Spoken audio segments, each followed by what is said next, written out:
നിരവധി സാമൂഹ്യ സാംസ്കാരിക രാഷ്ട്രീയ പരിപാടികൾ നടക്കുന്ന കോഴിക്കോട് ടൗൺ ഹാളിലെ സ്റ്റേജ് ഭിന്നശേഷി സൗഹൃദമാക്കണമെന്ന ആവശ്യം ശക്തമാവുകയാണ്. ടൗൺ ഹാൾ നവീകരിച്ചിട്ടും ഭിന്നശേഷിക്കാർക്ക് സ്റ്റേജിലേക്ക് കയറാനുള്ള റാമ്പ് നിർമ്മിച്ചില്ല എന്നാണ് ആക്ഷേപം. വിവിധ പരിപാടികൾക്കായി എത്തുന്ന ഭിന്നശേഷിക്കാർ സ്റ്റേജിലേക്ക് കയറാൻ കഴിയാത്തതിൽ മടങ്ങിപ്പോകുന്ന അവസ്ഥയാണ്.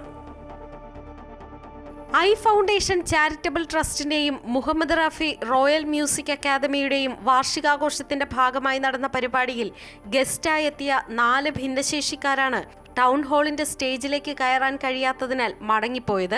ഒരാൾ മാത്രം സദസ്സിലിരുന്ന് പരിപാടിയിൽ പങ്കെടുത്തു. റാമ്പ് ഉണ്ടാകുമെന്ന പ്രതീക്ഷയിലാണ് ഇവർ പരിപാടിക്കെത്തിയത്. എന്നാൽ ഒരു വിധേനയും സ്റ്റേജിലേക്ക് കയറാൻ പറ്റാതായതോടെ മടങ്ങുകയായിരുന്നു. 1 വർഷം മുമ്പും ടൗൺ ഹാളിൽ നടന്ന ഇവരുടെ തന്നെ പരിപാടിയിൽ ഭിന്നശേഷിക്കാർ പങ്കെടുത്തിരുന്നു. അന്നും റാമ്പ് ഇല്ലാത്തതിനാൽ സ്റ്റേജിലെത്താൻ വളരെ പ്രയാസപ്പെട്ടു. അന്ന് വിഷയം കോർപ്പറേഷന്റെ ശ്രദ്ധയിൽപ്പെടുത്തുകയായിരുന്നു. അതുകൊണ്ട് തന്നെ ടൗൺ ഹാൾ നവീകരിച്ചപ്പോൾ റാമ്പ് നിർമ്മിച്ചു കാണുമെന്ന് സംഘാടകരും കരുതി.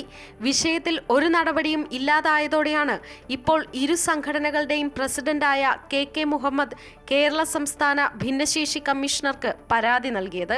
കോഴിക്കോട് ടൗൺ ഹാളിൽ രാഷ്ട്രീയ സാമൂഹിക സാംസ്കാരിക മേഖലയിലുള്ള എല്ലാ പ്രമുഖരും എത്തുന്നുണ്ടെങ്കിലും ഭിന്നശേഷിക്കാർ വേണ്ടിയിട്ട് ശബ്ദിക്കാൻ ആരും ഉണ്ടായില്ല എന്നുള്ളതാണ്. അപ്പോൾ ഞാനതിനു വേണ്ടി പരാതി ഭിന്നശേഷി കമ്മീഷണർക്ക് നൽകിയിട്ടുണ്ട്. അതിൻ്റെ മുകളിൽ നടപടി ഉണ്ടാവുമെന്നാണ് അദ്ദേഹം എനിക്ക് ഉറപ്പ് തന്നത്.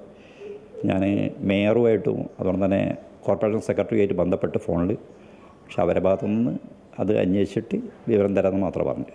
നിരവധി സാമൂഹിക രാഷ്ട്രീയ സാംസ്കാരിക പരിപാടികൾ നടക്കുന്ന ടൗൺ ഹാളിൽ ഭിന്നശേഷിക്കാർക്ക് കയറാനുള്ള റാമ്പില്ല എന്നത് വലിയ പോരായ്മ തന്നെയാണ്. ടൗൺ ഹാൾ കെട്ടിടത്തിലേക്ക് കയറാൻ റാമ്പ് ഉണ്ടെങ്കിലും സ്റ്റേജിലേക്ക് കയറാൻ ഇതുവരെ റാമ്പ് നിർമ്മിച്ചിട്ടില്ല.